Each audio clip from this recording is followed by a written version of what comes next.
jika ini memang demokrasi, mengapa aturan kau ubah sendiri?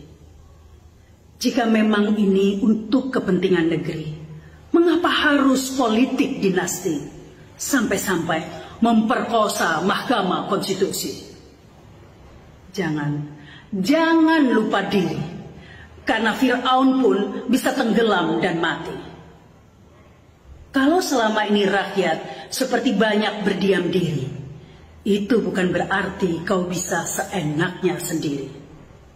Ya, mungkin saja partai politik bisa kau takut-takuti, tapi kami berani mati. Sudah berapa banyak di antara kami yang harus mendekam di balik jeruji besi, tapi itu tidak akan bisa membuat kami mundur sekalipun 1 inci. Ya, ini memang sekedar puisi. Tapi jika kau terus memaksakan diri, lihat saja nanti. Karena bangsa ini terlalu besar untuk bisa dikangkangi hanya oleh satu keluarga atau sekelompok oligarki. Dan satu lagi, jangan pernah katakan kami tidak NKRI. Karena hati ini selamanya merah putih.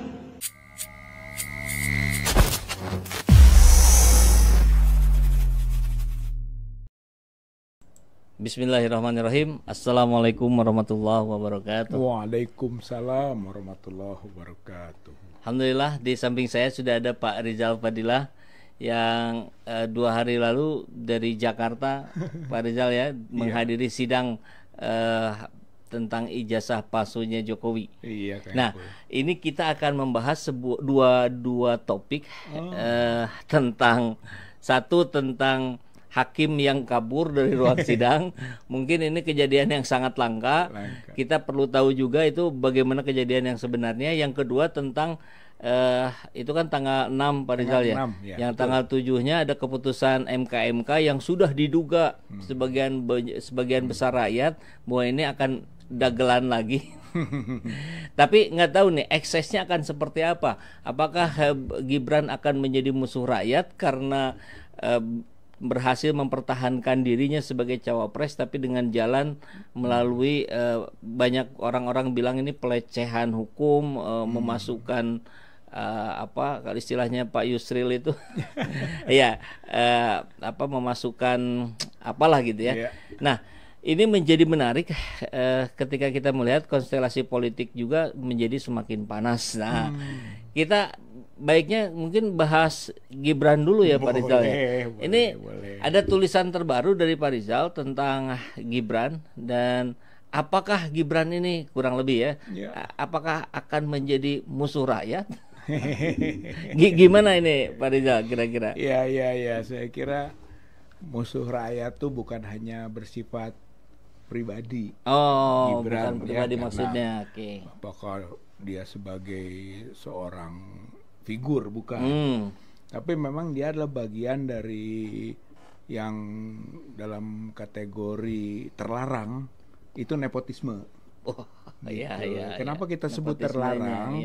Karena terlarang karena itu dilarang oleh undang-undang. Undang-Undang 28 tahun 1999 tentang penyelenggaraan negara yang bersih dan bebas KKN.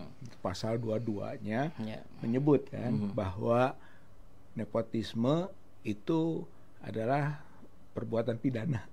Ya kan, yang bisa kena sanksi 2 tahun sampai 12 tahun. Berarti nepotisme itu kejahatan.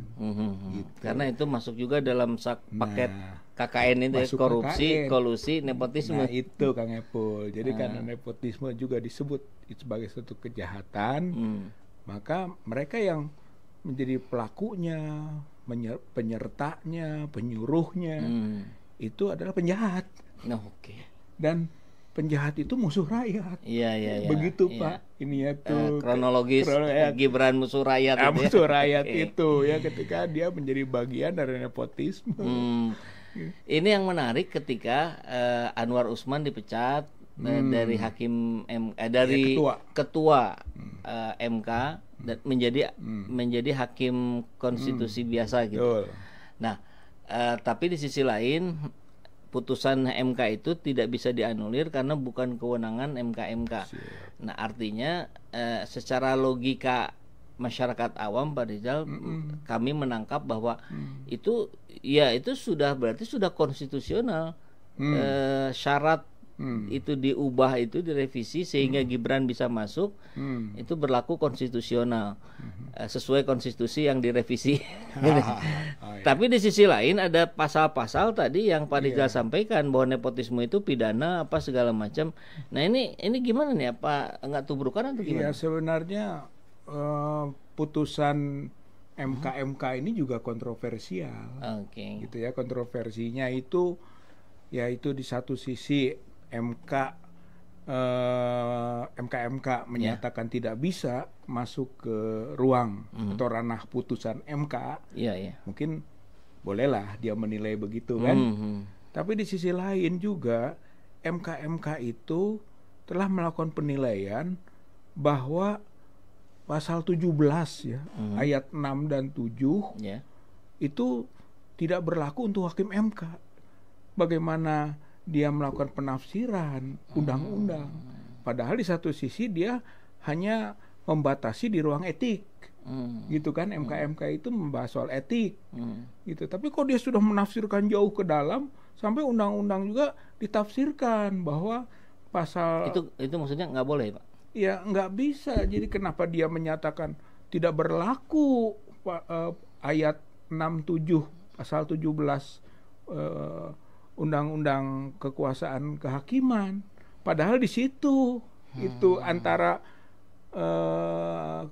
kepentingan langsung tidak langsung yang berhubungan dengan perkara, yaitu tadi itu ada hubungan keluarga, gitu kan, yang harus mengundurkan diri, itu pas ayat 5-nya, gitu kan.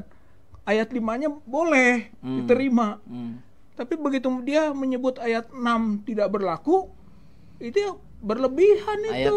Ayat 6 tidak berlaku itu penafsiran tadi. Penafsiran. Padahal ayat 6 itu menyatakan kalau melanggar ayat 5, gitu kan, maka putusan tidak sah. Gitu. Putusan MK tidak sah. Kemudian hakim konstitusinya kena sanksi administrasi dan pidana. Gitu. Itu lolos berarti jadi jadi lolos jadi untuk putusan. Tapi kan kontroversi. Di satu sisi dia mengurung hanya etik saja, tapi di sisi lain dia ikut campur menetapkan berlaku tidak berlakunya ayat tentang absah tidak absahnya putusan. Jadi sebenarnya bermasalah juga ini putusan MK itu, gitu. Kan begini Pak Rizal, MK kemarin membuat putusan yang kontroversial, publik ramai segala macam, akhirnya dibentuk MK, dilantik oleh Anwar Usman. Nah kemudian sekarang MK-nya kontroversial lagi. Itu ada lagi nggak di atasnya? Saya kira itu menyebab terjadi pelanggaran etik juga. Jadi MK itu mengadili masalah pelanggaran etik, tapi MK juga melakukan pelanggaran etik, gitu. Jadi itu yaitu kontroversial. Jadi siapa yang berwenang untuk mengadili Jimli Asidiki misalkan? Ya, saya kira nantinya gitu ya. Menurut saya kita ambil dulu lah apa yang sudah diputuskan ini, apa kira-kira yang bisa dilakukan, gitu kan, termasuk terhadap putusan. Itu bisa nggak dibatalkan? Kalau menurut saya bisa dibatalkan dengan caranya tinggal sekarang mekanismenya kan. Baik. Caranya ambil hikmah lah dengan turunnya Anwar Usman, gitu kan. Kemudian 2 kali 24 jam harus ada pimpinan ketua baru, maka akan ada komposisi baru, gitu kan, hakim MK ini. Maka dia harus melakukan sidang ulang, pemeriksaan ulang terhadap kasus atau perkara yang asalnya 90/PU 21/2023 itu. Sidang ulang itu maksudnya meskipun tanpa ada gugatan baru? Iya, karena melanjutkan atas tidak koreksi atas dulu itu kan, putusan itu muncul karena ketua memimpin sidang, gitu, Anwar Usman, gitu sekarang, dan itu putusannya juga kontroversial tadi. Kontroversial lainnya ada ini kan Epul. Itu kan yang mengabulkan hanya 3 hakim. Gitu. 6 hakim sebenarnya baik concurring opinion maupun dissenting opinion sama itu. Itu sama-sama tidak setuju dengan yang 3. Gitu kan. 3 dimenangkan. Gitu. 6 kalah. Itu yang sebut kita aneh. Kok 3 bisa menang, 6 kalah? Berarti inilah yang kita sebut periksa ulang. Kalau diperiksa ulang dengan ketuanya bukan Anwar Usman, mungkin 6 menang, 3 kalah. Begitu Pak. Itu yang benar. Itu yang benar. Yang logis. Dan artinya itu batal putusan 90 itu. Berarti batal Gibran lolos. Itu, jadi ini belum aman ya Prabowo Gibran. Makanya masih di ujung tanduk Gibran ini. Masih di ujung tanduk. Kalau misalnya rakyat sekarang aspirasinya muncul nih, hakim MK-nya kan baru nih komposisinya di demo nih, terus ditekan. Saya kira MK harus melakukan sidang ulang.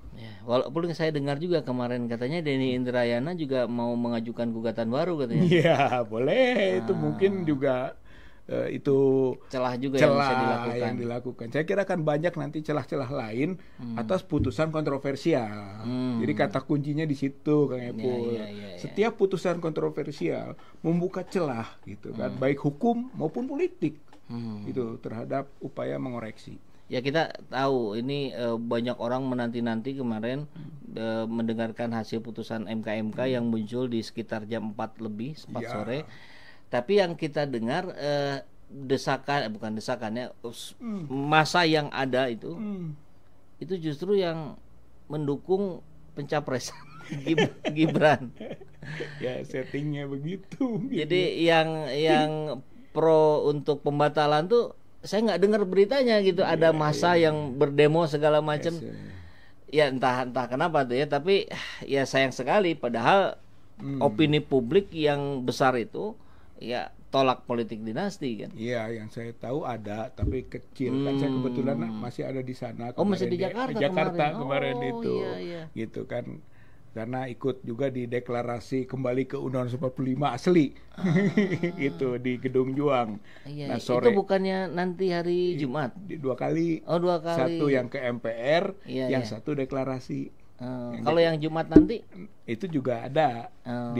Jadi itu DPD ya? DPD sponsornya kemudian menyampaikan aspirasinya ke MPR. Tapi kalau yang kemarin itu ya tokoh-tokoh atau masyarakat mendeklarasikan gerakan kembali ke Undang-Undang 45 asli.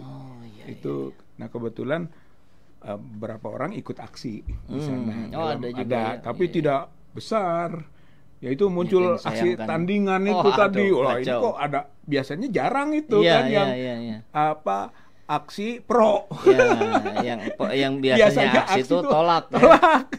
Jadi ini unik gitu kan. Tapi ya itulah dinamika. Hanya walaupun bagaimana mungkin mereka senang gitu kan putusan itu Gibran tetap lolos. Ya tapi bahayanya ada ini. Apa itu? Yaitu kalau Gibran lolos sekarang. Besok kalau dia sidang MK berapa hari ke depan habis waktunya. Jadi kalau diputus nanti batal Pak, udah nggak bisa diperbaiki, bisa batal Gibran, batal Prabowo.